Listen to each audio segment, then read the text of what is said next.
નમસ્કાર દર્શક મિત્રો, હું છું સુરેશભાઈ આહિર અને હિન્દુસ્તાન ન્યૂઝમાં તમારું હાર્દિક સ્વાગત છે। મિત્રો, નેશનલ હાઈવે 341 આ વિડીયો રુદ્રમાતા જાગીરનો છે। મિત્રો, તમે જોઈ શકો છો કે નેશનલ હાઈવે ઉપર તમને ભુજ એરપોર્ટથી ખાવડા સુધી અનેક ખાડાઓ જોવા મળશે। મિત્રો, અંદાજિત 200 થી 300 ખાડાઓ આખા રોડ ઉપર તમને જોવા મળશે।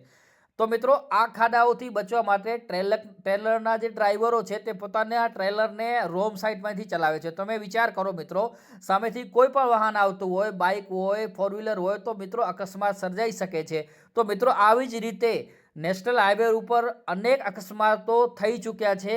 ખાડાઓથી બચવા માટે કારનો ડ્રાઈવર હોય કે ટ્રકનો ડ્રાઈવર હોય, એ ખાડાઓથી બચવા માટે પોતાનું વાહન રોંગ સાઈડમાં ચલાવે છે અને સામે અકસ્માત થાય છે। તો મિત્રો, સૌથી મોટી વાત તો એ છે કે આ રોડમાં કરોડો રૂપિયાનો ભ્રષ્ટાચાર થયો છે। મિત્રો, કરોડોના બજેટમાં રોડ બનાવવાનું હતું, પણ આ રોડ એટલો સારો નથી બન્યો અને આખા રોડ ઉપર 200 થી 300 તમને ખાડાઓ જોવા મળશે। અને મિત્રો, આ જ ખાડાઓને લીધે અકસ્માત સર્જાય છે અને કેટલાય એવા કુટુંબ છે જેને પોતાનું પરિજન આ રોડમાં અકસ્માતને કારણે ગુમાવ્યા છે। તો મિત્રો, આ ખાડાઓને જલ્દીથી જલ્દી પૂરવામાં આવે અને આ ખાડાઓ વિશે તમારું શું કહેવું છે, કમેન્ટમાં જરૂર જણાવજો। જય હિન્દ, વંદે માતરમ।